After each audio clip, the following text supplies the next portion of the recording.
You are not where you're supposed to be because of you. It's all you. You tell yourself lies, reasons. I'm too tired. I need to rest. I'm too hungry. I'm too full. Something else is more important. I don't have time.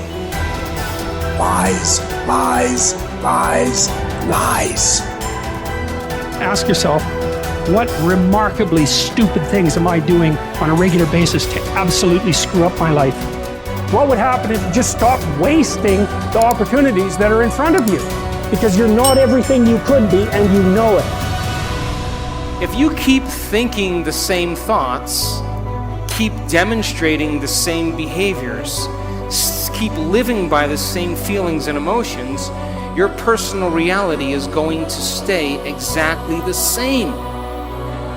But if you have new thoughts that lead to new choices, that demonstrate new actions, that create new experiences, that cause you to feel differently, you will begin to walk into a new future.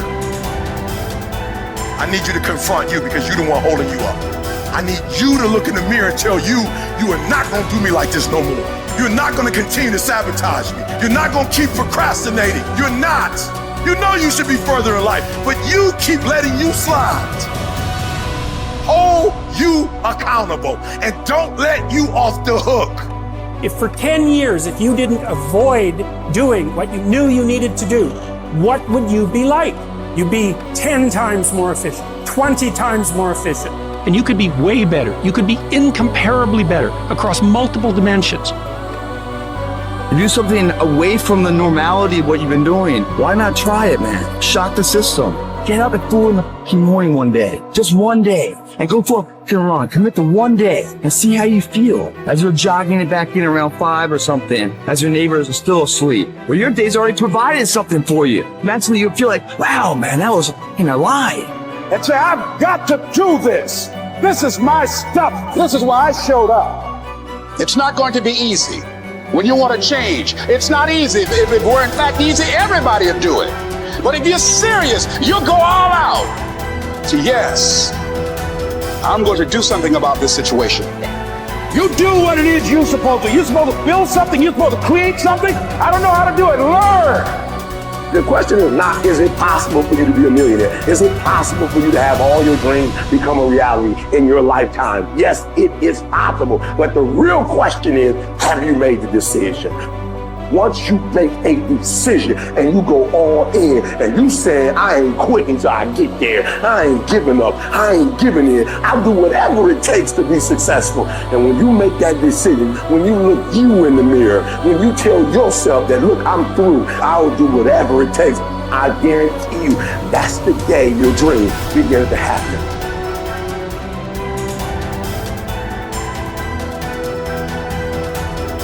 So then, when you have a purpose or a vision or a mission or an intent that's bigger than you, it means it signifies something that's ongoing.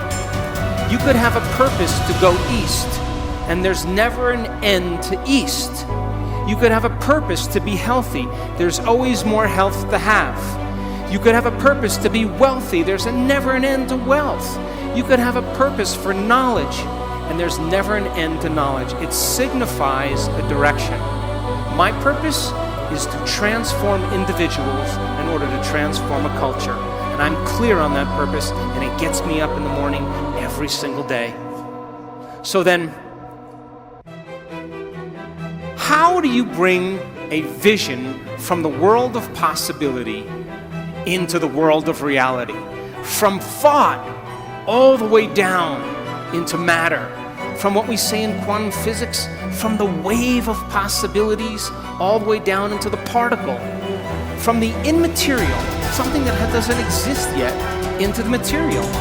From the world beyond the senses to the world of the senses. How do we do that? Well, it requires then setting up goals in alignment with your purpose. So let's just say you have a purpose to go in a certain direction. Your purpose signifies a direction, but your goals should always be in alignment with your purpose. And people who have goals in alignment with their purpose, Their goals are a natural side effect of them being on purpose. So then what about getting healthy? You may say, okay, I want to lower my heart rate. That's one of my goals. I want to lose, 10 kilos. I want to have more energy. I want to wear a new wardrobe and have a new relationship. This is the short-term goal at the beginning, and the long-term goal is at the end. And as long as you keep making the same choices, demonstrating the same behaviors, reproducing the same experiences, feeling the same way, you'll arrive at all of those goals. What about becoming abundant? You may say you want to be wealthy, and to me it doesn't matter. Wealth is a state of mind. You may want to start a new business. Once you start that new business, you may want to hire 2 new staff employees in 6 months. Then you may say you want to buy a company vehicle. And of course, then the next one is buy a new house. And then ultimately what? Make $1 million? Why not? If that's your goal, to reflect your purpose, then you should arrive at it. Are you still with me? How about learning knowledge? Is there ever an end to knowledge? You may want to get an associate's degree. And then you may want to get a bachelor's degree. And then you may want to get a master's degree. You may want to get a doctorate degree. And then you may want to finally do research. But all of those things are in alignment with your purpose, is it not? Now, I want you to understand that there is a very specific formula for excellence.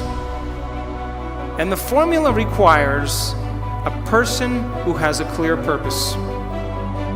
But there are 2 other ingredients that put this together. The first thing is called competence. You know what competence is?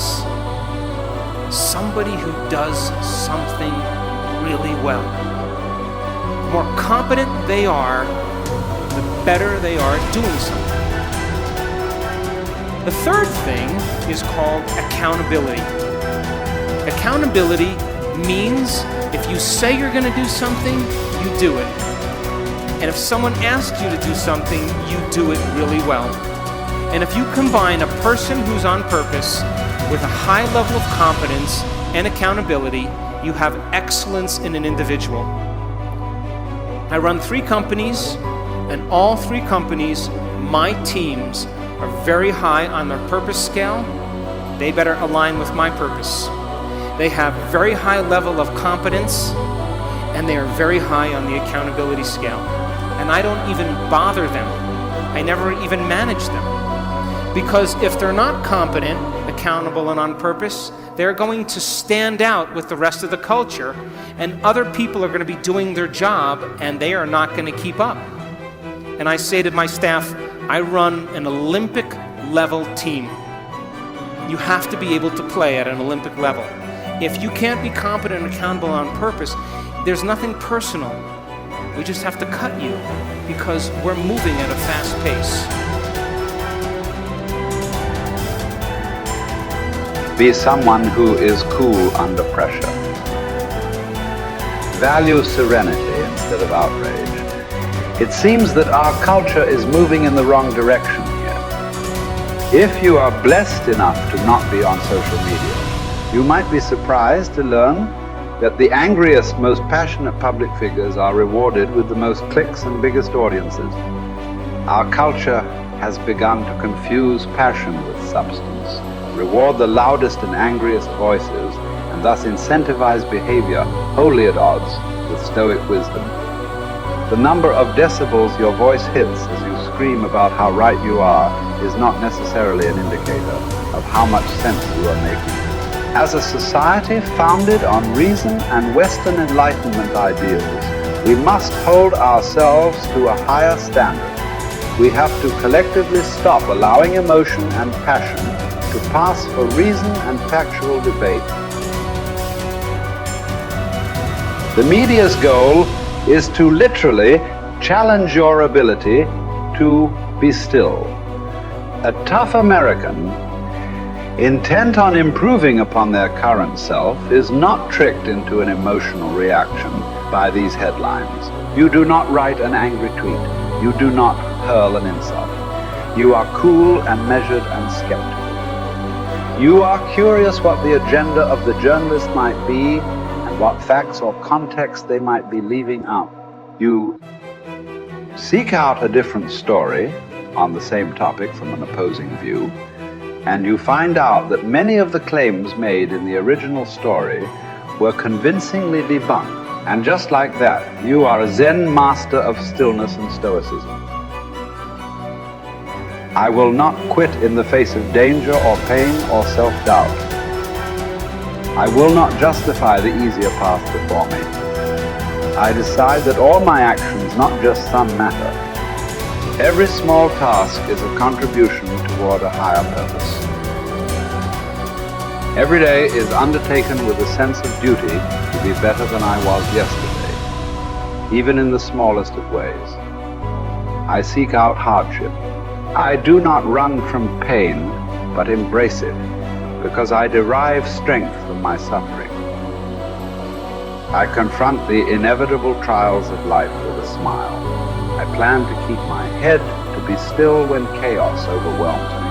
I will tell the story of my failures and hardships as a victor, not a victim. I will be grateful. Millions who have gone before me have suffered too much, fought too hard, and been blessed with far too little for me to squander this life. So I won't. My purpose will be to uphold and protect the spirit of our great republic, knowing that the values we hold dear can be preserved only by a strong people.